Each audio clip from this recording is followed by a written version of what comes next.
Without the CDBG funds, basically, we wouldn't have been able to expand the access to care. At the Good Samaritan Health Center, Community Development Block Grant funds helped replace roofs on 2 buildings and plan improvements to the inside of their clinic. So we have projects that will allow us to increase exam rooms.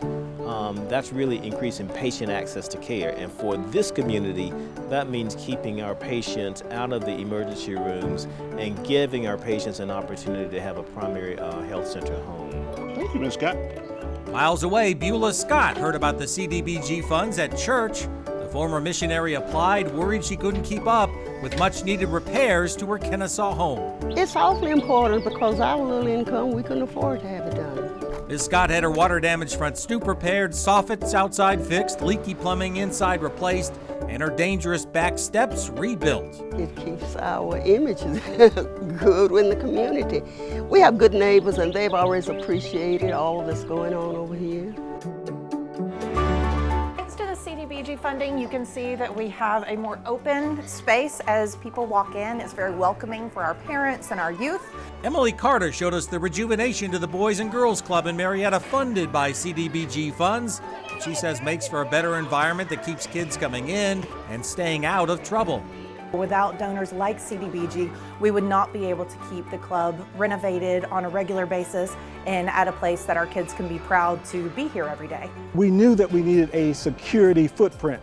At the Center for Children and Young Adults, there was a big security problem on campus. Victor Brown says they turned to the CDBG program for help. We have been fortunate to get Community Development Block Grant funding from Cobb, and we've been able to enhance our campus through a couple of key projects. Funds help them build a fence, put up security cameras around the buildings that house and teach young adults, and build a classroom to help clients get their GEDs. This may have taken 5 to 10 years. With the help of CDBG, we were able to do this in a relatively short time frame. For when I knew it, the toilet was in. Bessie Marchman says she knew her home needed work, but the disabled woman couldn't afford the cost to repair a ceiling fan that had shorted out, a toilet that was failing, and a water heater on its last legs. It means a lot to me being disabled and under funding, not being able to afford to get it done on my own. I look at CDBG as the roots that helped start SafePath. Back in the early 90s, CDBG funds helped form the unit that became SafePath, a nationally recognized agency helping children that are victims of crime, abuse, or neglect. Ginger Robbins says SafePath has since grown and developed a deep bench of donors and supporters. However, you've got to have a solid base, and the solid base we need is the support from Community Development Block Grant.